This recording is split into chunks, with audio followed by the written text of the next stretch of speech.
Welcome back, guys. So today I'm going to be talking about the Leopard 1, and very, very iconic Cold War tank. Probably one of my favorite tanks I've unlocked so far.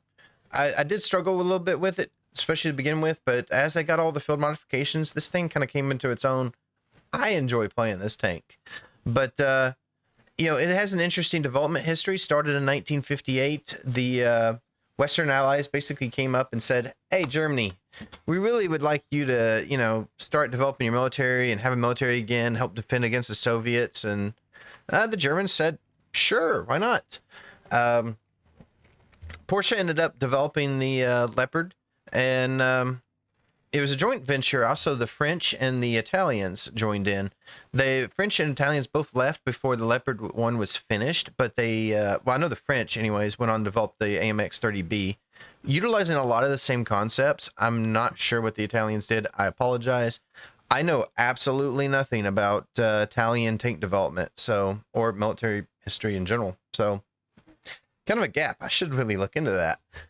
But the French and the Germans kind of came up with the same philosophy, and they said, "Hey, you know what? Armor is no longer a thing. No matter what we do with armor, um, the other side is going to create guns and shells to defeat it." And as you can see, armor thickness 70, up to 120 if you on the thickest part of the mantlet. It's not going to really stop a lot. And that's probably the thing that you'll probably struggle with the most if you're a new player, anyways. If you're an experienced player, you can get around it because you know the maps. But pretty much anything without autocannon, SPAs are also dangerous to you. So pretty much really anything with a gun is very dangerous to you on the battlefield and can kill you. But the Leopard has a 4-man crew, as you can see here. Driver in the front. Right behind him is the gunner, commander, and then the loader. It has a ready rack here for the first few shells to be loaded. And then you have your extra storage in the front. Now, as a tip that I have learned very well early on, you shouldn't be running full ammo. So if you're running full ammo and you get shot from the front, high likability that you're just getting ammo racked. However, because this thing has virtually no armor, high likability if you get shot from the front anyways, you'll die. So, what can I say? Development ended in 1965. This tank is actually, believe it or not, certain variants of this tank are still in service today. That's a long service, in 1965 to 2025, and this thing is still going. So, very iconic machine. Obviously there's quite a few variants of this thing. This one's obviously the weakest that you can unlock. Not sure which. I believe the A1A1 actually has stabilization, but don't hold me to that in the game. But I believe historically it did. This one's very basic going in, which you're going to, it struggles with a few things. One, all the autocannons can knock it out because it has no armor. Two, it's actually going to start seeing tanks that have stabilized guns, and that puts it at a distinct disadvantage at its BR. So really, this thing's not so much a bad vehicle. It's just struggles at its BR a little bit sometimes, especially if you're bottom tier. But, if you're a good player and you kind of stick to the sides, it's a fun vehicle, and I have really enjoyed it. But let's go on a little gameplay, and I'll show you how I play this thing, how I find some success. One thing, I've been playing around with some rounds, so if you see me shooting heat rounds and you go, "Don't do that," I was just giving them a shot. But for the most part, I've been told, and I believe the Sabo round is actually better, even though it has less penetration, and that's something I'm still trying to learn. As you know, kind of came up from World Tank, so I still struggle. But I also want to drop, if you would like to play some matches with me, or just whatever, chat. I want to leave a link down to in my Discord. Hop in. We're kind of creating a growing, really fun community. People like basically everyone in there likes tanks. So if you want to come in, talk tanks, and share your thoughts and knowledge, hey, we will welcome you. And anyways, let's get on with some gameplay. So I mentioned mobility, and as you can see, this thing is fairly quick. It's getting up to about 36 to 40 miles an hour. I believe it's about 58 to 60 kilometers an hour.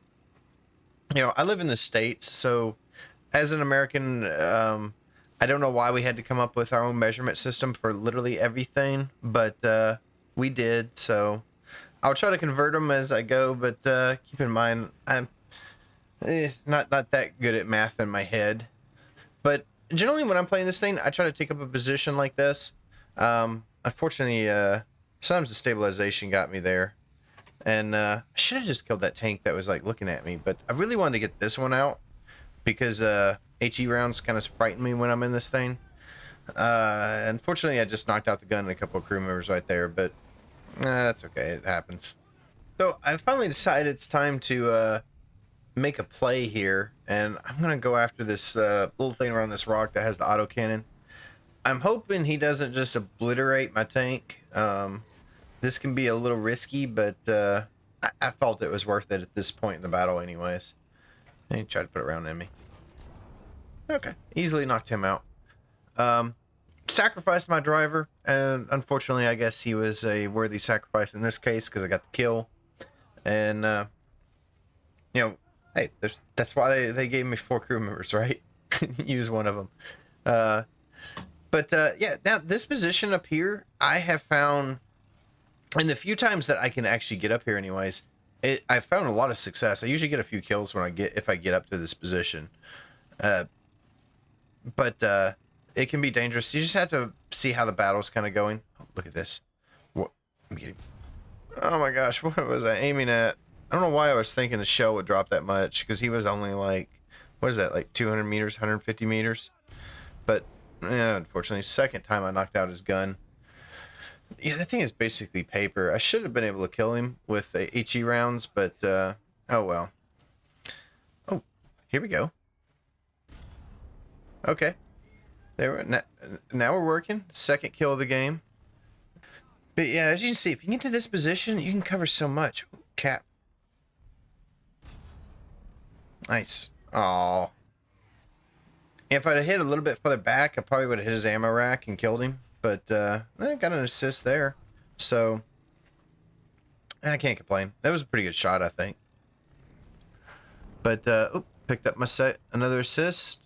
Nice.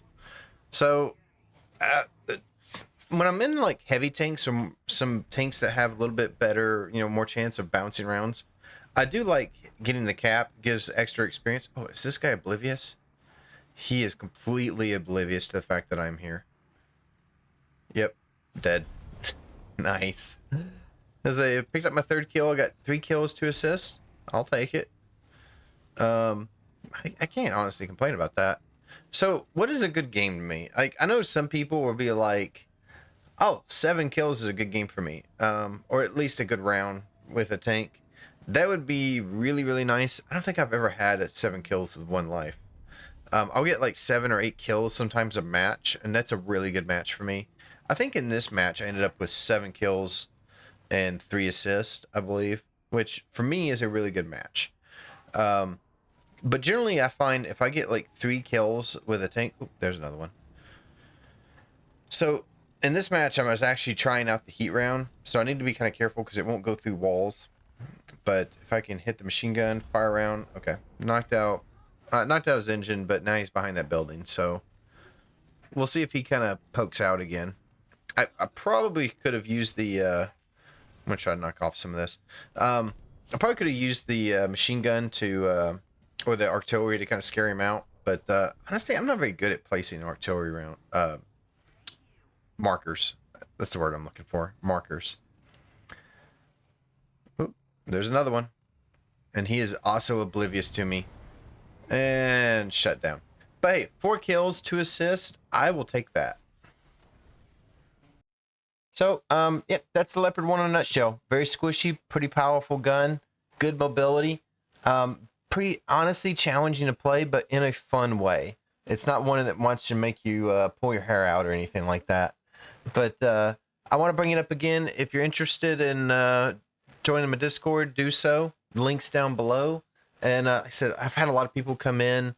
They've kind of helped me learn the game. Like I've only been playing for about 4 months. I came over from Mortal Tanks, and so far I have to say the community has been amazing, and I'm looking forward to kind of completing at least my first tree. And I feel like I'm getting there. I'm almost to the end game content of, having a full, 12.0, 11 BR tanks. So I'm looking really forward to that. And till next time, guys, hope y'all continue doing well, and I will see y'all later.